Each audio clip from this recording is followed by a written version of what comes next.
সুপ্রিয় ষষ্ঠ শ্রেণীর শিক্ষার্থীরা এবং যে যেখানে বসে আমার ক্লাসটি দেখছেন, আসসালামু আলাইকুম। কেমন আছেন সবাই? আশা করি সবাই ভালো আছেন। আমিও ভালো আছি, আলহামদুলিল্লাহ। সবাইকে স্বাগতম ষষ্ঠ শ্রেণীর আইসিটি ক্লাসে। আপনাদের সাথে লাইভে আছি আমি দিলরুবা খানম জুই, সহকারী শিক্ষক, ICT, ideal school and college, Mugda শাখা, প্রভাতী।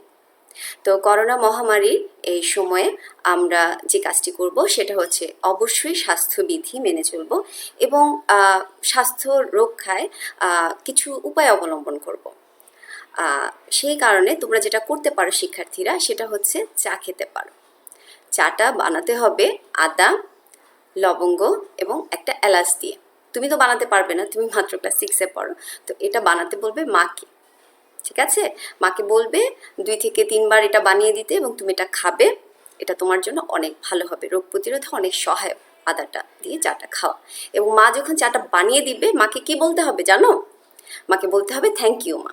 ঠিক আছে, এবং বাবাকেও বলতে হবে। ওকে, আচ্ছা, তাহলে আজকে আমাদের কোন অধ্যায় আমরা পড়বো? 2য় অধ্যায়। সবাই কি বই, খাতা, কলম নিয়ে বসেছ? যদি বসে না থাকো তাহলে অবশ্যই আইসিটি বই, ক্লাস 6-এর আইসিটি বই, খাতা এবং কলমটা নিয়ে বসো। আর আমরা অধ্যায়টার নাম কি আমাদের? তথ্য ও যোগাযোগ প্রযুক্তি সংশ্লিষ্ট যন্ত্রপাতি। ঠিক আছে, প্রথমেই তোমাদের আমি একটা ছবি দেখাবো, একজন স্পেশাল মানুষের ছবি। দেখি তোমরা চেনো কি, চিনতে পারছো? আমি 100% শিওর আমার সমস্ত স্টুডেন্ট ওনাকে চিনতে পেরেছে। ছবিটা দেখার সাথে সাথে ওনার নামটা তাদের মনে চলে এসেছে। তো ওনার নামটা কি? উনি হচ্ছেন আমাদের জাতির জনক বঙ্গবন্ধু শেখ মুজিবুর রহমান। তো তুমি ছবিটা দেখার সাথে সাথেই কিন্তু ওনার নামটা তুমি মনে করতে পেরেছো, ঠিক না? মনে করতে পারো নি? সবাই মনে করতে পেরেছো। কেন বলো তো, কিভাবে মনে করতে পেরেছো? তুমি ওনার সম্পর্কে পড়েছো কোথাও, বা তুমি ওনার সম্পর্কে শুনেছো কারো কাছ থেকে, এবং ওনার ছবিটা তুমি কোথাও না কোথাও দেখেছো। সেটা থেকে তুমি মেমোরিতে তোমার আছে এবং সেই মেমোরি থেকে তুমি কিন্তু ওনার নামটা সাথে সাথেই বলে ফেলেছো। তো 2020 সাল হচ্ছে আমাদের জাতির জনক বঙ্গবন্ধু শেখ মুজিবুর রহমানের জন্মশতবার্ষিকী। তো তার স্মৃতির প্রতি গভীর শ্রদ্ধা জানিয়ে আজকে আমাদের ক্লাসটা আমরা শুরু করছি। দেখো তো এই ছবিটাতে কি হচ্ছে। পাশাপাশি 2টা কম্পিউটার রাখা আছে। চিত্রটিতে আমরা কি দেখতে পাচ্ছি বলেন তো? তথ্য আদান প্রদান করা হচ্ছে। পাশাপাশি 2টো কম্পিউটারের মধ্যে তথ্য আদান প্রদান করা হচ্ছে। তো আদান প্রদান করার জন্য আমাদের কি প্রয়োজন? নিশ্চয়ই একটা স্টোরেজ ডিভাইসের প্রয়োজন। তাহলে আজকে আমাদের আলোচনার বিষয় হচ্ছে মেমোরি ও স্টোরেজ ডিভাইস। মেমোরি ও স্টোরেজ ডিভাইস। তাহলে প্রথমে এই পাঠ শেষের শিক্ষার্থীরা র্যাম কি তা বলতে পারবে, র্যাম এর কাজ বর্ণনা করতে পারবে, হার্ড ডিস্ক ড্রাইভের প্রয়োজনীয়তা বর্ণনা করতে পারবে, বিভিন্ন ধরনের স্টোরেজ ডিভাইসের পরিচিতি বর্ণনা করতে পারবে ইনশাআল্লাহ। তো প্রথমেই দেখি কম্পিউটার মেমোরি কাকে বলে। যে যন্ত্রাংশের মাধ্যমে তথ্য, উপাত্ত, ছবি, অডিও, ভিডিও ইত্যাদি স্থায়ীভাবে কম্পিউটারে সংরক্ষণ করা যায় তাকে কম্পিউটারের ভাষায় মেমোরি বা স্মৃতি বলে। কম্পিউটারে মেমোরি হিসেবে সাধারণত ROM, hard disk, CD, DVD, pen drive ইত্যাদি ব্যবহার করা হয়। এখানে কিসের ছবি আছে? বাম দিকে হার্ড ডিস্ক আছে, ডান দিকে আছে কি? র্যামের ছবি। তোমরা দুটাই চেনো। মেমোরিকে 2 ভাগে ভাগ করা হয়েছে। ঠিক আছে, 2 ভাগে। তো প্রথম ভাগ হচ্ছে প্রধান বা প্রাথমিক মেমোরি। এই প্রধান বা প্রাথমিক মেমোরিকে আবার 2 ভাগে ভাগ করা হয়েছে। সেটা হচ্ছে র্যাম বা র্যান্ডম অ্যাক্সেস মেমোরি, এবং আরেকটি হচ্ছে রম বা রিড অনলি মেমোরি। এখন সহায়ক বা সেকেন্ডারি মেমোরির মধ্যে কি কি আছে একটু দেখে নেই। Hard disk, CD, DVD, flash drive, memory card ইত্যাদি। ছবিটা কিসের ছবি বলতে পারবেন? আমরা একটু আগে বলেছি ছবিটা হচ্ছে র্যামের ছবি। আমি জানি আমি বলার ছবিটা দেখে তোমরা অনেকে বলে ফেলেছো এটা র্যামের ছবি। তো সিপিইউ যখন তথ্য প্রক্রিয়াকরণ করে তখন প্রয়োজনীয় তথ্যগুলো প্রধান মেমোরিতে অবস্থান করে। প্রধান মেমোরির কোথায় অবস্থান করে? র্যামে অবস্থান করে।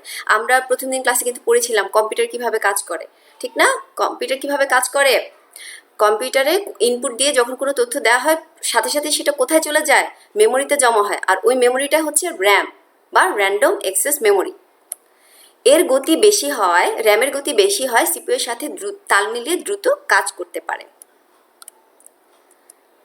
প্রসেসর র্যামের যে কোনো জায়গা থেকে সরাসরি তথ্য সংগ্রহ করে তা প্রক্রিয়াজাতকরণ করে। এই কারণে একে র্যান্ডম অ্যাক্সেস মেমোরি বলা হয়। মেমোরিতে সাধারণত তথ্যগুলো সাজানো থাকে। ওকে, মেমোরিতে তথ্যগুলো সাজানো থাকে। এখন প্রসেসর যখন খুশি যে কোনো জায়গা থেকে যখন তথ্য নিয়ে তা প্রক্রিয়াকরণ করে তখন তাকে বলা হয় র্যান্ডম অ্যাক্সেস মেমোরি। প্রসেসরের গতির সাথে পাল্লা দিয়ে র্যামের গতিও বাড়ানো হচ্ছে, কারণ বর্তমান সময়ে আমরা কিন্তু অনেক যে সফটওয়্যারগুলো ব্যবহার করছি সেগুলো অনেক জটিল এবং কার্যকর, এবং এই জটিল কার্যকর সফটওয়্যারগুলো কাজ করার জন্য কিন্তু মেমোরিতে জায়গা অনেক বেশি থাকতে হয় যেখানে সে কাজ করবে।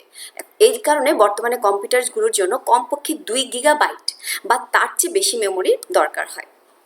র্যাম হচ্ছে অস্থায়ী মেমোরি। কোনো কারণে যদি কম্পিউটার বন্ধ হয়ে যায় বা বিদ্যুৎ বন্ধ হয়ে যায়, বিদ্যুৎ চলে যায়, তাহলে সেক্ষেত্রে কিন্তু র্যামের তথ্য থাকে না, র্যাম তথ্য শূন্য হয়ে যায়। এই কারণে র্যামকে বলা হয় অস্থায়ী মেমোরি।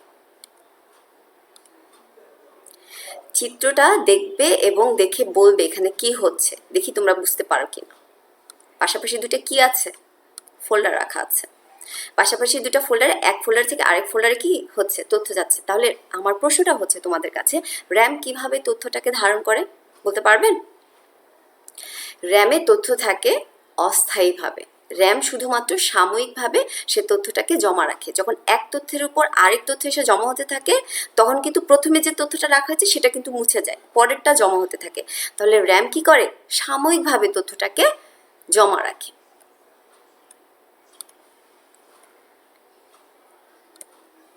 তাহলে তোমাদের একক কাজ দিচ্ছি, এটা তুমি যেহেতু বাসায় একলা বসে আছো তাই তুমি এই কাজটা তুমি একলা করবে। আমার প্রশ্ন হচ্ছে তোমার কাছে, কম্পিউটারের র্যাম কি কাজে ব্যবহৃত হয় বলতে পারবে?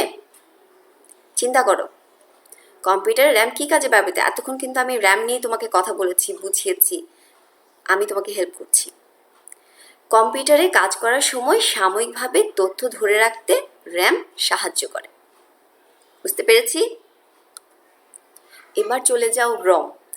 তোমাদের বইয়ে রম সম্পর্কে বলা হয়নি, বাট তুমি যদি র্যাম পড়ো তাহলে রম সম্পর্কে একটু হলেও তোমার জানা থাকা প্রয়োজন, না হলে তোমার জ্ঞানটা অপূর্ণ থেকে যায়। তাই আমি তোমাকে র্যাম সম্পর্কে একটু বলছি, বেশি বলছি না, অল্পই বলছি। রম হচ্ছে রিড অনলি মেমোরি। কম্পিউটারের যন্ত্রপাতি সচল রাখার জন্য যে নির্দেশনা দরকার তা রমে সংরক্ষিত থাকে এবং পরিচালিত করে। রমে তথ্য স্থায়ীভাবে থাকে কারণ বিশেষ ব্যবস্থা ছাড়া তথ্য সংযোজন বা বিয়োজন করা যায় না।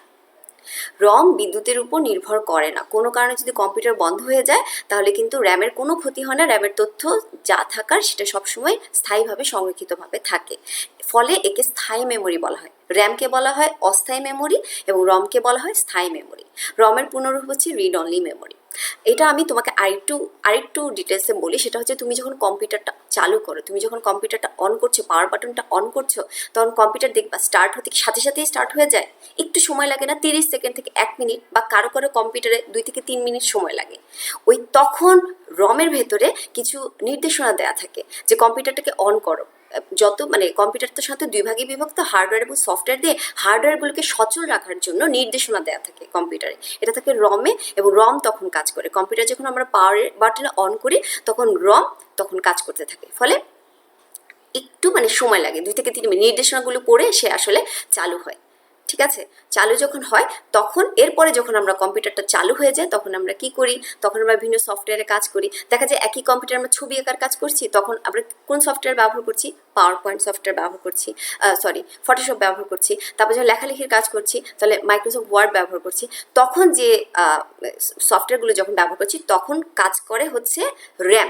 আর কম্পিউটার যখন চালু করেছিলাম তখন কাজ করেছিল রম, আর যখন সফটওয়্যার দিয়ে কোনো কাজ করছি তখন কাজ করছে র্যাম। আবার র্যামে যখন আমরা যতক্ষণ না আমরা আমাদের তথ্যটাকে সেভ করছি ততক্ষণ কিন্তু র্যামে জমা হয়, আর যখন এটা সেভ করি তখন সেটা কি হার্ড ডিস্কে জমা হয়। সেটা আমরা পরে আলোচনা করছি। তো আমরা বুঝতে পেরেছি র্যাম এবং রম। এবার আসো দেখি যে তুমি আমার প্রশ্ন পারো কিনা। র্যামের পূর্ণরূপ কি? Random access memory. আমি বলেছি কিন্তু বানানটা তোমাকে কিন্তু খেয়াল রাখতে হবে। র্যান্ডম অ্যাক্সেস মেমোরি বানানটা যদি তুমি ঠিকমতো জানো তাহলে কিন্তু তুমি অ্যান্সার করতে পারবা। এখানে দেখো র্যান্ডম অ্যাক্সেস মেমোরি, বানানটা দেখবা, র্যান্ডম অ্যাক্সেস মেমোরি বানানটা কি ঠিক আছে কিনা। পরেরটা হচ্ছে রিড অ্যাক্সেস মেমোরি, এরপরটা হচ্ছে র্যান্ডম অ্যাক্সেস মেমোরি, আবারও র্যান্ডম অ্যাক্সেস মেমোরি, কিন্তু আগেরটার বানানের সাথে পরেরটার বানার কিন্তু পার্থক্য আছে। এরপরে চলে যা 4 নাম্বার হচ্ছে র্যান্ডম এফেক্ট মেমোরি। তো আমরা তো জানি র্যান্ডম অ্যাক্সেস মেমোরি, বানানটা দেখে আমি এটা যাচাই করবো যে কোনটা। তাহলে তোমার উত্তর কোনটা সঠিক? যে গ নাম্বার বলেছো তার উত্তরটা সঠিক। তো বানানটা ভালো মতো খেয়াল রাখবেন। এরপর 2 নম্বর প্রশ্ন, কখন র্যামের সমস্ত মেমোরি বা তথ্য মুছে যায়? আমরা কিন্তু পড়েছি, আমি যখন তোমাদের লেকচার দিয়ে বুঝিয়েছি তখন কিন্তু এটা পড়িয়েছি। বিদ্যুৎ না থাকলে কি র্যামের সমস্ত তথ্য মুছে যায়? ইয়েস, র্যামের সমস্ত তথ্য মুছে যায়। বিদ্যুৎ বন্ধ করে দিলে কি র্যামের তথ্য মুছে যায়? ইয়েস, বিদ্যুৎ না থাকলে র্যামের তথ্য সব মুছে যায়।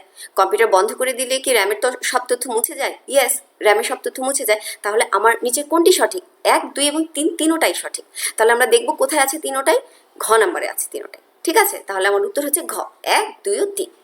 আমরা বুঝতে পেরেছি স্টুডেন্টরা, তোমরা বুঝতে পেরেছো? তাহলে চলো এরপরের ছবিটা একটু দেখে নিই।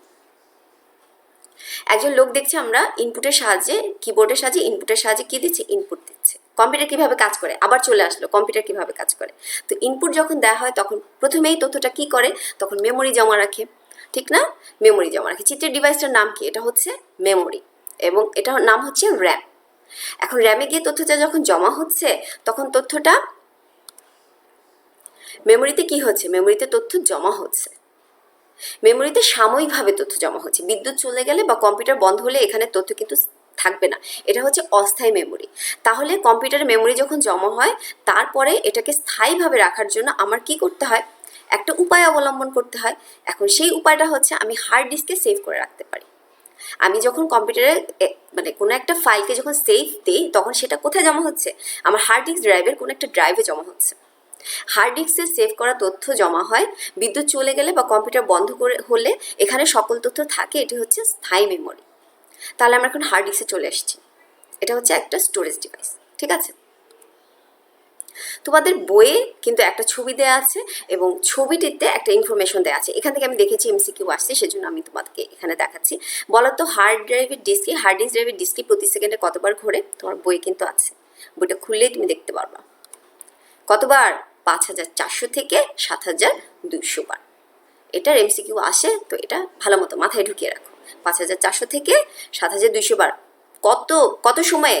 প্রতি সেকেন্ডে, মানে 1 সেকেন্ডে 5400 থেকে 7200 বার ঘোরে। এখন হার্ড ডিস্কটা আসলে কিভাবে কাজ করে সেটা আমার জানার প্রয়োজন, না হলে আমার জ্ঞানটা অপূর্ণ থেকে যায়। তো সাধারণত হার্ড ডিস্কগুলোতে চাকতির মতো থাকে, যেগুলোকে প্লটার বলা হয়। প্লটারগুলো অ্যালুমিনিয়াম অ্যালয় বা কাঁচ বা সিরামিকের চাকতির উপর পাতলা চুম্বকীয় পদার্থের আস্তরণ দিয়ে তৈরি। এই চুম্বকের উপর কিন্তু তথ্যটা জমা থাকে। তোমরা ছবিটার দিকে তাকাও, স্টুডেন্টরা সবাই ছবিটার দিকে তাকাও। ছবির দিকে তাকালে তুমি দেখবে যে কম্পাসের মতো একটা কাঁটার মতো আছে, কাঁটাটা গোল চাকতির উপর আছে। এই কাঁটাটার একটা নাম আছে, এটার নাম হচ্ছে হেড এবং এটা রিড অর রাইট হেড। এই রিড অর রাইট হেডটা যখন প্লটারের উপর পড়ে তখন তথ্যগুলো কি করতে থাকে? সে রিড করতে থাকে বা রাইট করতে থাকে। হার্ড ডিস্ক সাধারণত 2 ধরনের হয়ে থাকে।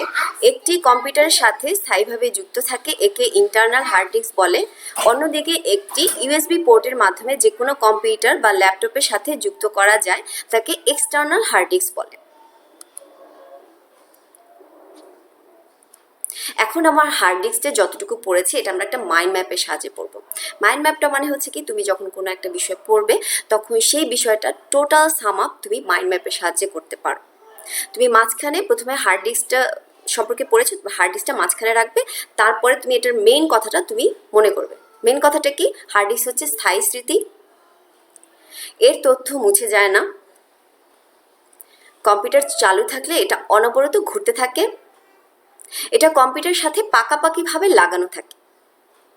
তো এই 4টা তথ্য যদি আমরা জানি তাহলে কিন্তু আমরা হার্ড ডিস্ক সম্পর্কে যতটুকু পড়েছি আমি সব লিখতে পারবো। 4টেই মেইন কথা দিয়ে আমি পুরো হার্ড ডিস্ক সম্পর্কে আমরা লিখতে পারবো। তো মাইন্ড ম্যাপ সবসময় আঁকার চেষ্টা করবেন, যে কোনো বিষয় পড়বেন এটা নিয়ে একটা মাইন্ড ম্যাপ এঁকে ফেলবেন। ঠিক আছে, মেইন কথাগুলো দিয়ে একটা মাইন্ড ম্যাপ আঁকবা। এবার দেখি তুমি হার্ড ডিস্ক রিলেটেড আমার প্রশ্নটার উত্তর দিতে পারো কিনা। হার্ড ডিস্ক ড্রাইভের প্রয়োজনীয়তা বর্ণনা করো। আমি তোমাকে হার্ড ডিস্ক পড়িয়েছি, মাইন্ড ম্যাপ দিয়ে দেখিয়েছি হার্ড ডিস্কের মেইন কথাগুলো। তাহলে হার্ড ডিস্ক ড্রাইভের প্রয়োজনীয়তা তুমি লিখতে পারবে না? একটু চিন্তা করো তো, পারবে কি না? আমার মনে হয় তুমি পারবা, এবং তারপর আমিও তোমাকে একটু হেল্প করছি। এক নম্বর হচ্ছে পয়েন্ট আকারে তোমাকে দিয়েছি আইসিটির প্রশ্ন। স্টুডেন্টরা একটু মনে রাখো, তুমি আইসিটিতে প্রত্যেকটা প্রশ্নের নম্বর থাকে 5।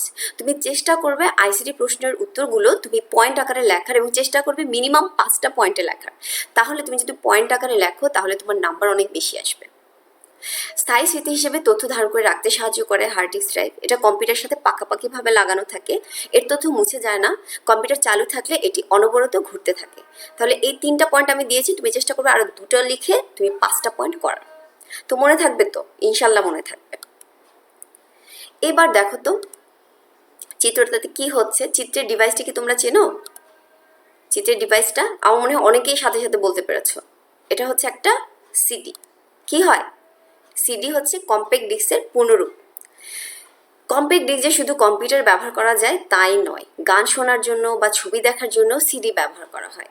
সাধারণত সিডিতে একবার কোনো কিছু লিখে ফেললে সেটা মোছা যায় না বা নতুন করে কোনো কিছু রেকর্ডও করা যায় না। এবার তোমাদের বইয়ের একটা লাইন, সেটা মানে আমি এখানে ছবি আকার দিয়েছি ইচ্ছা করে যেন তোমার এটা একদম মাথায় ঢুকে থাকে। সিডি থেকে আলোর সংকেত দিয়ে কম্পিউটার তথ্য সংগ্রহ করে। এই এমসিকিউটা অনেকবার এসেছে। সিডি থেকে কিভাবে কম্পিউটার তথ্য সংগ্রহ করে? আলোর সংকেত দিয়ে কম্পিউটার তথ্য সংগ্রহ করে।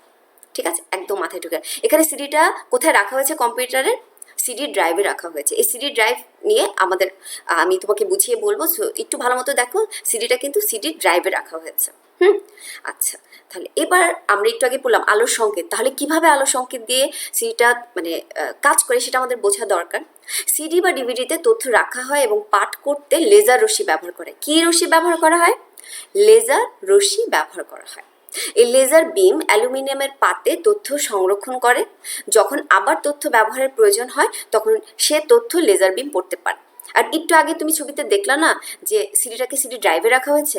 সিডি ড্রাইভের ভেতরে একটা হেড থাকে। হার্ড ডিস্ক ড্রাইভে একটা হেড ছিল, সেরকম সিডি ড্রাইভেও একটা হেড থাকে। ওই হেডটা থেকে লেজার রশ্মিটা পড়ে সিডিটার উপর।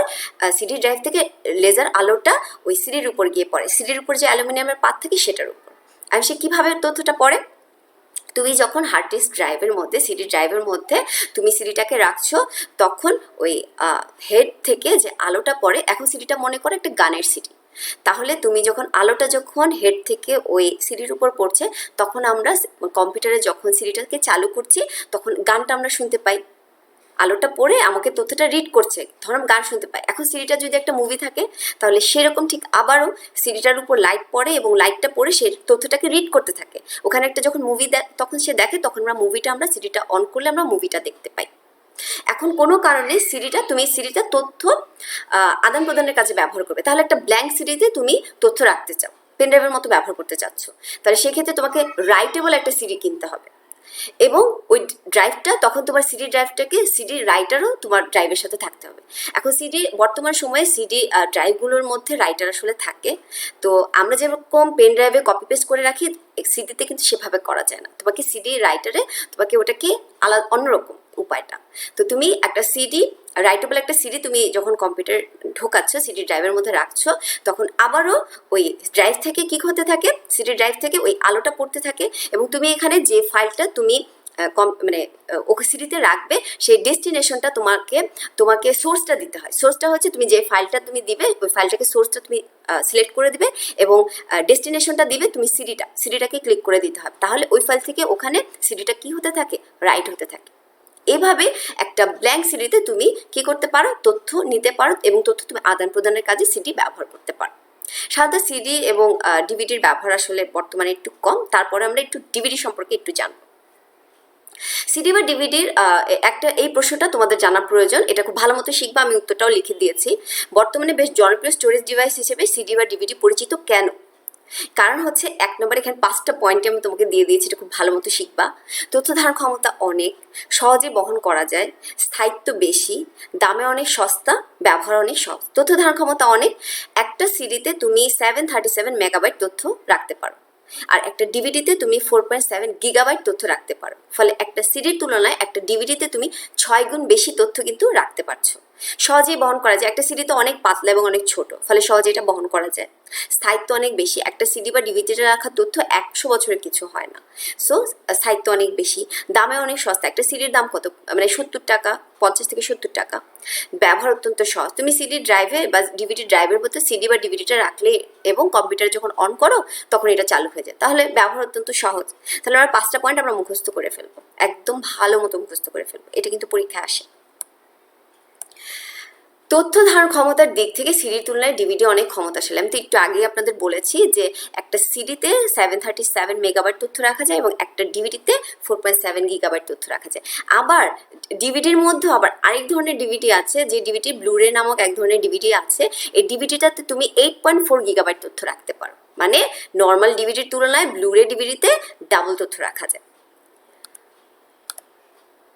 আর বর্তমান সময়ে তোমাদের আমি যেটা বলবো সেটা হচ্ছে সিডি বা ডিভিডির ব্যবহার আসলে অনেক কমে গিয়েছে। মানুষ এখন ব্যবহার করছে পেন ড্রাইভ। তোমাদের সামনে যে ছবিটা আছে এটার নাম কি? Pen drive. আমি জানি ছবিটা দেখার সাথে সাথে তোমরা ধরে ফেলেছো যে এটা হচ্ছে একটা পেন ড্রাইভের ছবি। তো পেন ড্রাইভের আরেকটা নাম আছে, সেটা হচ্ছে ফ্ল্যাশ ড্রাইভ। পেন ড্রাইভের আরেকটা নাম কি? Flash drive. এটা একটা স্টোরেজ ডিভাইস। আমরা সাধারণত মানে তথ্য আদান প্রদান করার জন্য নেটওয়ার্ক ব্যবহার করি। এক কম্পিউটার থেকে অন্য কম্পিউটারে তথ্য আদান প্রদানের জন্য আমরা নেটওয়ার্ক ব্যবহার করি। এখন কোনো কারণে যদি নেটওয়ার্ক না থাকে সেই ক্ষেত্রে আমরা কি ব্যবহার করি? কোনো কারণে যদি নেটওয়ার্ক না থাকে সেই ক্ষেত্রে আমরা একটা স্টোরেজ ডিভাইস ব্যবহার করি, এবং সবচেয়ে জনপ্রিয় স্টোরেজ ডিভাইসটা হচ্ছে পেন ড্রাইভ। এটি সহজে বহনযোগ্য, সাইজে অনেক ছোট, তাই ডেফিনেটলি অনেক সহজে বহনযোগ্য। দেখতে কলমের মতো, আর সেই কলমের একটা কলমের 3 ভাগের 1 ভাগ হচ্ছে একটা পেন ড্রাইভ। অনেক ছোট, পকেটে নেওয়া যায়, মানে খুব সহজেই বহনযোগ্য। 2000 সালে প্রথম বাজারে আসে হচ্ছে পেন ড্রাইভ। তখন এটি 32 মেগাবাইট তথ্য ধারণ করতে পারত। বর্তমান সময়ে এক একটা পেন ড্রাইভ 32 গিগাবাইট, আগে ছিল 32 মেগাবাইট, এখন 32 গিগাবাইট তথ্য ধারণ করতে পারে। মূল্য অনেক কম, একটা পেন ড্রাইভের মূল্য অনেক কম, 1000-এর নিচে। টেকে অনেক বেশি দিন। পেন ড্রাইভ অনেক দিন টেকে, 10 থেকে 15 বছর একটা পেন ড্রাইভের কিচ্ছু হয় না যদি তুমি ভালো মতো ব্যবহার করো এবং সুন্দর করে গুছিয়ে রাখো। যেখানে সেখানে ফেলে না রাখো তাহলে পেন ড্রাইভ তোমার 10 থেকে 15 বছর কিচ্ছু হবে না। টেকে অনেক বেশি দিন। সুন্দর ডিজাইনের পেন ড্রাইভ বাজারে দেখতে পাওয়া যায়, অনেক সুন্দর সুন্দর ডিজাইনের পেন ড্রাইভ কিন্তু বাজারে পাওয়া যায়। এবার একটু দেখি যে পেন ড্রাইভে কিভাবে তথ্যটা রাখা হয়। তোমাদের বই কিন্তু আছে, বইয়ের লাইনটাই আমি তোমাদের এখন বলবো। সেটা হচ্ছে 8 গিগাবাইটের একটা পেন ড্রাইভে তুমি কয়েক হাজার, মানে আগের বইতে, মানে 2 বছর আগের বইতে দেওয়া ছিল 8 থেকে 10,000, বর্তমান বই লেখা আছে কয়েক হাজার বই রাখা যায়। তাহলে 8 গিগাবাইটের একটি পেন ড্রাইভে কয়েক হাজার বই নিয়ে পকেটে ঘোরা যায়। তো এবার তুমি আমাকে প্রশ্নের উত্তর দাও তো দেখি যে তুমি মানে কতটুকু বুঝেছ। কোথায় উপাত্তগুলো জমা করে রাখা হয়? উপাত্ত বা ডেটা কোথায় জমা করে রাখা হয়? প্রসেসরে, মাউসে, কিবোর্ডে, নাকি মেমোরিতে? তোমার উত্তর কোনটা? আমি জানি অনেকেই পেরেছ, মেমোরিতে। তথ্য সংরক্ষণের জন্য প্রধান যন্ত্র কোনটি? Pen drive, CD, hard disk, DVD? বলো তো। আমরা কিন্তু 4টাই পড়েছি, তাহলে প্রধান যন্ত্রটা কিন্তু একটাই, সেটা হচ্ছে হার্ড ডিস্ক। এর পরেরটাতে চলে যাচ্ছি। 1 গিগা র্যামে কত শব্দের সমান তথ্য রাখা যায়? 1 গিগা র্যামে কত শব্দের সমান তথ্য রাখা যায়? তোমাদের বইয়ে একদম ছবি আছে, ছবিতে সুন্দর করে দেওয়া আছে। 20,000, 1 লক্ষ, 10 লক্ষ, নাকি 20 লক্ষ? কত শব্দের সমান? 10 লক্ষ শব্দের সমান তথ্য রাখা যায়। হার্ড ডিস্ক প্রতি মিনিটে কতবার ঘোরে? আমি কিন্তু তোমাকে ছবি দিয়ে বুঝিয়ে দিয়েছি, মনে আছে? কতবার ঘুরে বলো তো? 5400 থেকে 7200 বার। দেখবা যে কোনটার মধ্যে দেওয়া আছে 5400 থেকে 7200 বার, সেটাই হবে সঠিক উত্তর। আচ্ছা, এবার তুমি আমাকে কয়েকটা এক কথায় উত্তর দাও, দেখি তুমি পারো নাকি, বুঝতে পেরেছো কিনা। পেন ড্রাইভ কি বলতে পারবা? পেন ড্রাইভ কি? পেন ড্রাইভ হচ্ছে একটি স্টোরেজ ডিভাইস। র্যামের পূর্ণরূপ কি? এটা আমরা অলরেডি পারি, আমরা সবাই ইনশাল্লাহ বলতে পারবো। Random access memory. বানানটা সবাই ঠিক করে লিখবা, বানানটা র্যান্ডম অ্যাক্সেস মেমোরি। আচ্ছা, সাময়িকভাবে তথ্য জমা থেকে কোন ডিভাইসে? বলতে পারবে সাময়িকভাবে তথ্য জমা থাকে কোন ডিভাইসে? আমরা র্যাম পড়েছি, রম পড়েছি, হার্ড ডিস্ক পড়েছি, তারপরে হচ্ছে পেন ড্রাইভ পড়েছি, সিডি ডিভিডি। কোথায়, কোনটা হবে? র্যামে। সাময়িকভাবে তথ্য জমা থাকে র্যামে। পেন ড্রাইভের আরেক নাম কি? আমি তোমাকে কিন্তু বলেছি পেন ড্রাইভের আরেকটা নাম হচ্ছে ফ্ল্যাশ ড্রাইভ। বানানটা আমার ক্লাস লেকচার দেখে তুমি বানানটা কিন্তু শিখে ফেলবা। সবচেয়ে পরিচিত স্টোরেজ ডিভাইসের নাম কি? সবচেয়ে পরিচিত স্টোরেজ ডিভাইসের নাম কি বলেন দেখি? হার্ড ডিস্ক, ঠিক না? সবচেয়ে পরিচিত স্টোরেজ ডিভাইসের নাম হচ্ছে হার্ড ডিস্ক। তো আজকে আমরা যতটুকু পড়িয়েছি তার যদি পুরোটা আমি সাম আপ করে তোমাদের একটু বলি, সেটা হচ্ছে প্রথমে যখন একটা কম্পিউটারকে চালু করা হয় তখন কম্পিউটারটা পাওয়ার বাটনটা যখন অন করা হয় তখন কম্পিউটারটা চালু হতে একটু সময় লাগে, 30 সেকেন্ড বা 1 মিনিটের মতো সময় লাগে। এই সময় কে কাজ করে? রম কাজ করে, রিড অনলি মেমোরি। কম্পিউটার কিছু ইনস্ট্রাকশন দেওয়া থাকে যাতে কম্পিউটারটা চালু হয়, ঠিক আছে? তো রম কাজ করে। তারপরে যখন কম্পিউটারটা পুরোপুরি অন হয়ে যায় তখন আমরা একই কম্পিউটার দিয়ে আমরা গান শুনতে পারি, একই কম্পিউটার দিয়ে আমরা লেখালেখির কাজ করতে পারি, একই কম্পিউটার দিয়ে আমরা ইন্টারনেট ব্যবহার করতে পারি। তো তুমি যখন যে লেখালেখির জন্য একটা সফটওয়্যার ব্যবহার করছো সেটা হচ্ছে মাইক্রোসফট ওয়ার্ডে, যখন লেখালেখি করছো তখন সেই সফটওয়্যারটা নিয়ে কাজ করছো। আবার যখন ইন্টারনেট ব্যবহার করছো তো তখন তুমি একটা ইন্টারনেট ব্রাউজার ব্যবহার করছো। তাহলে যতক্ষণ আমরা কম্পিউটারে কাজ করছি তখন সেই তথ্যগুলো জমা থাকছে কোথায়? র্যামে বা র্যান্ডম অ্যাক্সেস মেমোরিতে। তারপর তোমার মনে হলো যে না, এই তথ্যটা আমার কোথাও সেভ করে রাখতে হবে, তখন তুমি যখন সেভ করছো তখন তথ্যটা জমা থাকছে হার্ড ডিস্কে। তখন তথ্যটা জমা থাকছে কোথায়? হার্ড ডিস্কে, যখন সেভ করা হচ্ছে। এখন কোনো কারণে তুমি যে তথ্যটা সেভ করে রেখেছো সেটা তোমার প্রিন্ট করা দরকার, কিন্তু তোমার বাসায় প্রিন্টার নেই। সেক্ষেত্রে তুমি কি করতে পারো? তোমার বাসায় যদি পেন ড্রাইভ থাকে, তুমি পেন ড্রাইভ দিয়ে তুমি কি করতে পারো, ওটা স্টোরেজ ডিভাইসে কপি পেস্ট করে ওটাতে নিতে পারো, এবং পেন ড্রাইভটা নিয়ে তুমি যদি দোকানে যাও তাহলে প্রিন্ট করে নিয়ে আসতে পারো। ফলে এখানে তুমি কি ব্যবহার করছো? একটা সহায়ক ডিভাইস, স্টোরেজ ডিভাইস ব্যবহার করছো, সেটা হচ্ছে পেন ড্রাইভ। তাহলে আমরা রম, র্যাম, হার্ড ডিস্ক এবং পেন ড্রাইভের ব্যবহার আমরা বুঝতে পেরেছি। আমার মনে হয় আমার স্টুডেন্টরা বুঝতে পেরেছে। তাহলে এবার চলে আসো বাড়ির কাজ। তোমাদের বাড়ির কাজে আমি কখনোই খুব বেশি বাড়ির কাজ দিই না, চেষ্টা করি অল্প বাড়ির কাজ দেওয়ার। তো তোমরা যে বাড়ির কাজটা যেটা দিব সেটা তোমরা কিন্তু আজকের বাড়ির কাজটা আজকেই করে ফেলবে। আমি আমার ক্লাস শেষে পোস্ট দিয়ে দিব, তোমরা সবাই পোস্ট দেখে বাড়ির কাজটা ভালো মতো করে ফেলবে। আজকে পড়াটা শিখে না দেখে লিখবা, ওকে? আচ্ছা, র্যামের পূর্ণরূপ কি আমরা পারি, র্যাম কিভাবে কাজ করে পড়িয়েছি তোমাদের। স্টোরেজ ডিভাইস কাকে বলে আবার লেকচার মধ্যেই আছে, বিভিন্ন প্রকার স্টোরেজ ডিভাইসে বর্ণনা করো। কয়টা স্টোরেজ ডিভাইস পড়েছি? 3টা স্টোরেজ ডিভাইস পড়েছি। একটা হচ্ছে হার্ড ডিস্ক, একটা হচ্ছে পেন ড্রাইভ, আর একটা হচ্ছে সিডি। তো তুমি 3টারই বর্ণনা দিবা, সুন্দর করে দিয়ে দিবা। তো আমার মনে হয় যে তুমি যদি ক্লাস ঠিক মতো করো তাহলে তোমার আসলে আইসিটি খুব একটা কঠিন না, ইনশাল্লাহ তুমি ভালো মতোই পারবে। তো এতক্ষণ আমার সাথে ক্লাস করার জন্য তোমাদের সবাইকে অসংখ্য ধন্যবাদ। তো সবাই ভালো থেকো, সুস্থ থেকো, নিরাপদে থেকো এবং পরিবারের সাথে থেকো। আসসালামু আলাইকুম।